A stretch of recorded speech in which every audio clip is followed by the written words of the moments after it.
नमस्कार, अस्सलामु अलैकुम। कैसे हैं आप लोग? हम दुआ करते हैं कि आप सब बहुत अच्छे हों। इमरान खान के साथ दीन दुनिया शो में जुड़ने के लिए आपका सबसे पहले शुक्रिया। हमारे इस वीडियो को सबसे पहले लाइक कर दीजिए और ज़्यादा से ज़्यादा शेयर कीजिए, आपसे यही गुजारिश है।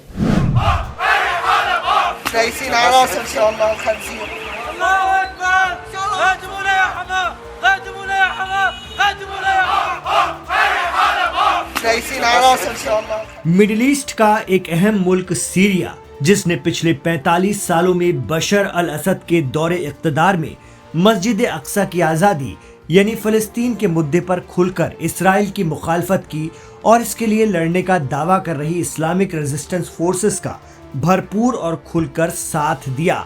इसकी सीरिया को भारी कीमत भी चुकानी पड़ी। उसे अरब मुल्कों के जरिए लगे कई तरह के सैंक्शंस और दीगर दिक्कतों का सामना करना पड़ा। इतना ही नहीं, साल 2011 से लेकर साल 2016 और फिर उसके बाद तक सीरिया को आईएसआईएस के दहशतगर्दों से लंबी लड़ाई भी लड़ना पड़ा।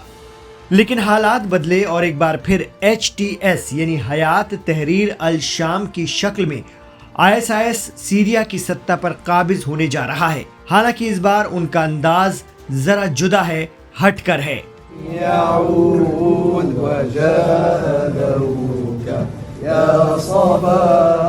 कहा जा रहा है कि सीरिया की सत्ता से बशर अल असद को हटाने के लिए पशे पर्दा मगरिबी यानी वेस्टर्न ताकतों ने खुलकर HTS का साथ दिया। अरब मुल्कों का भी भरपूर सपोर्ट HTS के चीफ अबू मोहम्मद जौलानी को मिला और हालात को भांपकर बशर अल असद और उनकी फौज ने भी मुकाबला करने से परहेज करते हुए अपोजिशन के लिए मैदान छोड़ दिया।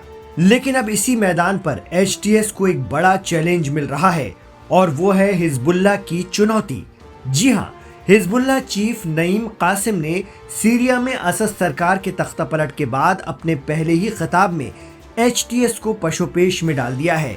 दरअसल नईम कासिम ने सीरिया में HTS का कब्जा होने के बाद और असद के जाने से फिलिस्तीन के मुद्दे पर इसराइल के खिलाफ रेजिस्टेंस फोर्स को आ सकने वाली मुमकिन दिक्कतों को लेकर साफ कह दिया है कि रेजिस्टेंस फोर्सेस, खास तौर से हिजबुल्लाह को इससे कोई फर्क नहीं पड़ेगा और उनका संघर्ष जारी रहेगा। इतना ही नहीं, हिजबुल्लाह चीफ नईम कासिम ने ये कहते हुए गेंद HTS के पाले में डाल दी है कि सीरिया में नई सरकार बन रही है, लेकिन उससे ये सवाल है कि क्या वो रेजिस्टेंस के साथ हैं, मुकावमत के साथ हैं। जानकार बताते हैं कि इसके सीधे मायने तो ये हैं कि अब HTS और उनके चीफ अबू मोहम्मद जौलानी फंस गए हैं। या तो उन्हें साफ कहना होगा कि हम फिलिस्तीन के मुद्दे का सपोर्ट करते हैं, या फिर ये बताना होगा कि वो फिलिस्तीन के मजलूमों के साथ नहीं हैं। अगर साथ हैं तो वो इसराइल मुखालिफ माने जाएंगे और अगर साथ नहीं है तो ये उजागर हो जाएगा कि सीरिया में कायम होने जा रही खिलाफत इसराइल हिमायती है और उसे सत्ता में लाने में पशे पर्दा इसराइल ने बड़ा किरदार अदा किया है। देखिए, अभी जो नईम कासिम साहब जो हिजबुल्लाह के चीफ हैं, उन्होंने जो स्पीच दी है, कुछ बातें उन्होंने हिजबुल्लाह के बारे में की हैं, कुछ बातें उन्होंने सीरिया के बारे में की है। पहले मैं हिजबुल्लाह के बारे में उनका एक जुमला मैं यहाँ पर नकल कर दूँ। उन्होंने कहा कि वो हिजबुल्लाह जिसको ज़ख्मी कर दिया गया था, अभी वो उसके ज़ख्म उभर चुके हैं और उसके ज़ख्म ठीक हो चुके हैं और उसने अपनी ताकत को रीस्टोर कर लिया है। फिर उन्होंने सीरिया की तरफ रुख किया, कहा कि ये सीरिया का जो इलाका है कि जिसकी तरफ इसराइल ने कई 100 किलोमीटर तक का वहाँ पर कब्ज़ा कर लिया है, इस सीरिया के इलाके के लिए हिजबुल्लाह ने अपनी जानें दी हैं, शहादतें दी हैं और कुर्बानियाँ दी हैं, खून दिया है। लिहाजा इन्होंने यहाँ पर अपना लहजा थोड़ा सा चेंज किया और जो नई हुकूमत है उसकी तरफ इशारा करके कहा कि इस बात को याद रखना कि इस इलाके के लिए, सीरिया के लिए हिजबुल्लाह ने खून दिया है। फिर उसके बाद कहते हैं कि ये नई हुकूमत, इसके बारे में भी हम कोई बात कर नहीं सकते हैं। जब ये इस्टेब्लिश हो जाएगी और उसके बाद जब ये बन जाएगी तो फिर हम कोई बात इसके बारे में कर सकते हैं। हाँ, ये कहा जा रहा है कि नई हुकूमत आने की वजह से हिजबुल्लाह की जो एक ताकत थी, उसकी जो एक पुष्पनाई थी, जो उसको जो एक बैकअप मिलता था, वो रुक गया है। तो वहाँ पे कहते हैं कि देखो, रेजिस्टेंस जो है ना, उसके अंदर बड़ी फ्लेक्सिबिलिटी पाई जाती है और ये छोटे मोटे मसाइल में जो है वो रेजिस्टेंस नहीं पड़ती है। और उन्होंने उसके बाद फिर ये कहा कि आप वक्त गुजरने दीजिए, देखिए कुछ दिनों के बाद हो सकता है कि हालात तब्दील हो जाएं और दूसरे रास्ते खुल जाएं। ये किस बात की तरफ इशारा है? ये जैसा उन्होंने कहा है कि वक्त गुजरने दीजिए तो मालूम होगा, तो इंशाल्लाह उसी वक्त मालूम होगा। अलबत्ता यहाँ से उनके ईमान की तरफ और कुरानी जो आयात उनके ऊपर भरोसे की तरफ इशारा होता है। कुरान कहता है कि तुम अगर तकवा अख्तियार करते हो तो अल्लाह तुम्हारी मदद वहाँ से करेगा जहाँ से तुम गुमान भी नहीं कर सकते हो। ज़ाहिरन ये उनका इस बात की तरफ इशारा है।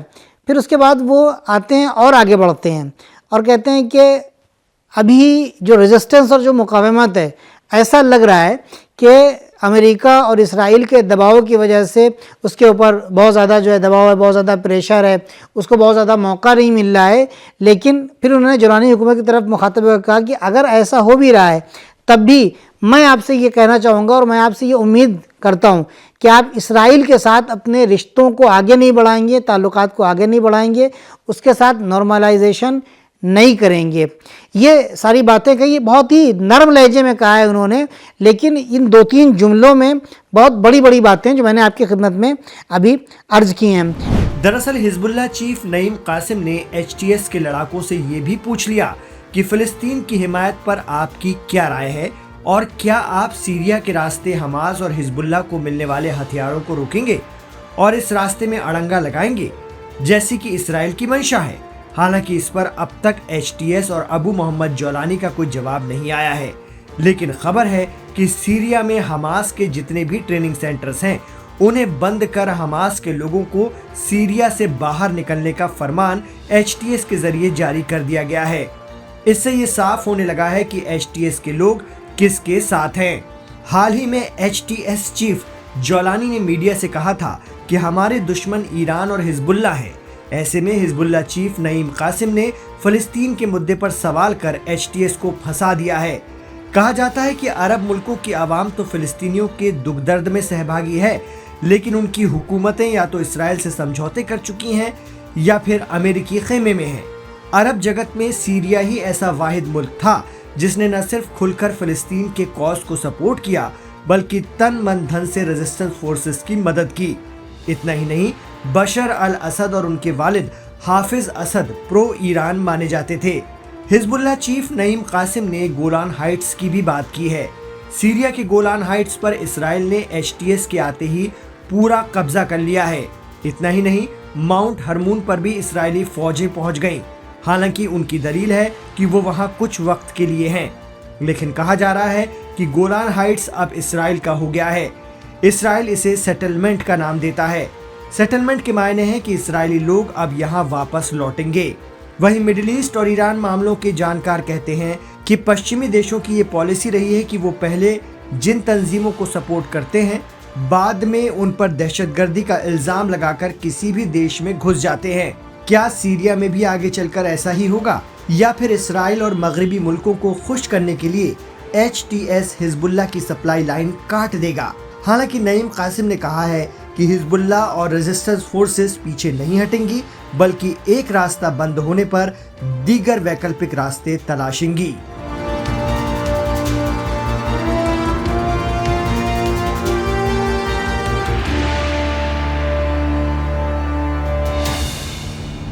देखिए, ये कोई नई बात नहीं है कि अमेरिका टेररिस्ट को सपोर्ट कर रहा है, इजराइल टेररिस्ट को सपोर्ट कर रहे हैं।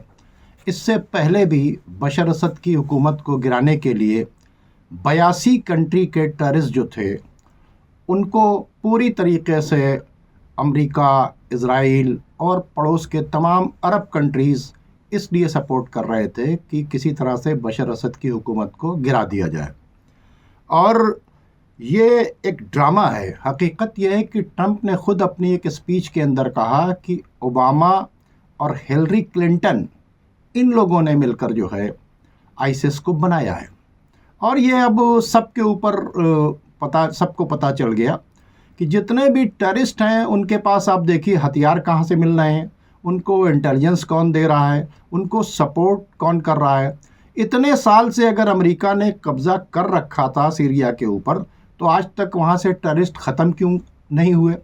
और ये जो अबू मोहम्मद जौलानी जो एचटीएस का चीफ है, इस पर तो 10 बिलियन का इनाम भी रखा था और उसके बाद ये इनाम याफ्ता अमेरिकन फोर्सेस जो वहाँ के ऊपर मौजूद हैं, अमेरिकन बेसेस मौजूद हैं, इजराइल जो है चप्पे चप्पे की मॉनिटरिंग कर रहा है, उसके बावजूद ये अबू मोहम्मद जौलानी बशर असद की हुकूमत को गिराने के लिए सारा काम कर रहा है। हकीकत यह है कि अमेरिका की फॉरेन पॉलिसी का हिस्सा ही टेररिज्म है और इन टेररिस्ट के ज़रिए जो इन टेररिस्ट को प्रमोट करके ये अपने दुश्मन मुल्कों के अंदर जो है डिस्टर्बेंस कराते हैं, और फिर जब डिस्टर्बेंस हो जाता है तो ये वहाँ के ऊपर पीस कराने के लिए जाते हैं, और इन्हीं टेररिस्ट की वजह से ही इनको सब जगह घुसने का मौका मिलता है। और इनकी आर्म्स इंडस्ट्री तभी फलती फूलती है, जितना ज़्यादा टेररिज्म फैलेगा उतना ज़्यादा इससे निपटने के लिए अमेरिका और इज़राइल और इन ममालिक से जो हथियारों का कारोबार करते हैं वो ख़रीदे जाएंगे।